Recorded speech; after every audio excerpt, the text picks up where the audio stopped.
राधे राधे साथियों। काम, क्रोध, लोभ, मोह, इन चारों की बातें हमने बहुत सुनी होंगी, कथा भागवत में सुनी होगी। इन सब चीजों से हमें बचना चाहिए।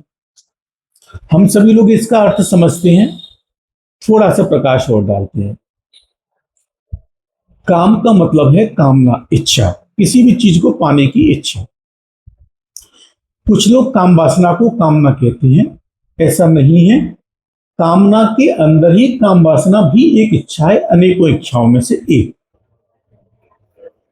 और क्रोध को हम सभी जानते हैं। लोभ में कुछ भ्रम रहता है, तो कामना में और लोभ में बस थोड़ा सा अंतर है।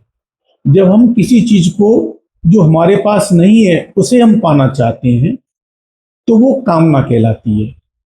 लेकिन यदि हमारे पास वो है और फिर हम और जाना चाहते हैं, हमारे पास घर है, हम चाहते हैं कि 4 घर हम और ले लें, तो वो फिर लोभ कहलाता है।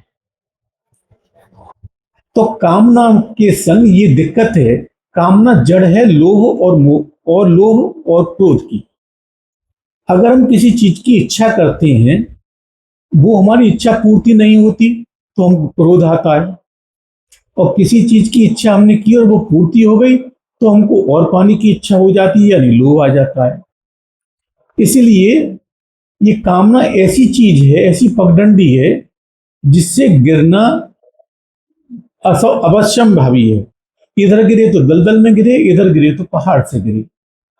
तो इसलिए कामना ना करें, या कामना तो करें लेकिन उसका ज्वर ना रखें। कामना के लिए जो हमारी इच्छाएं, जरूरतें, उनको पूरा करने के लिए अपने प्रयत्न करें। प्रभु जैसा कर दे वैसा ठीक है। इसीलिए भगवान ने 16वें अध्याय के 21वें श्लोक में, गीता की में, ये बात कही है कि काम, क्रोध, लोभ, ये तीनों नरक के द्वार हैं।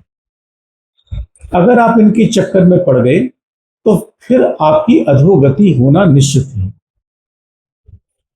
इसके अलावा चौथी चीज है मोह। मोह माने मैं और मेरा, अहंता और ममता। इसकी वजह से भी हम पदच्युत होते हैं। जो भी हमको कष्ट या हर्ष मिलता है वो मैं और मेरा के कारण मिलता है। दूसरों की हम कोई खबर सुनते हैं, अच्छी या बुरी, उससे हमें कोई फर्क नहीं पड़ता।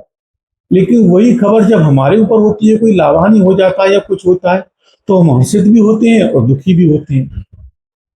और इसके अलावा दो चीजें और बताई गई हैं, मद और मत्सर। मद माने अहंकार, वो सब हम सभी जानते हैं, पहले वीडियो में भी इसका वर्णन किया है। और मत्सर ईर्ष्या। ईर्ष्या, हम पे सब कुछ भगवान ने दिया है, ऐसे बहुत लोग हैं, हमको जितना जरूरत है उससे बहुत ज्यादा प्रभु ने दिया है, फिर भी हम खुश नहीं हैं। क्योंकि हमें ईर्ष्या है उन लोगों से जिनके पास हमसे ज्यादा है। तो इसको ठीक करने का तो बहुत सरल उपाय है। हम ऐसे लोगों के बारे में क्यों ना सोचें जिनके पास हमसे कम है, जो हमसे ज्यादा दुखी है। अगर हम ऐसा करेंगे तो ये हमारा कष्ट तुरंत दूर हो जाएगा। तो यदि हम इस 16वें अध्याय के इसमें 21वें श्लोक का मनन करेंगे, इस पर चलेंगे, तो हमारा कल्याण होगा। तो इस अंक में इतना ही। यदि आपको पसंद आया हो तो इसे लाइक करें, शेयर करें, सब्सक्राइब करें। और कुछ सलाह देना चाहें तो कमेंट बॉक्स में लिखें। राधे राधे।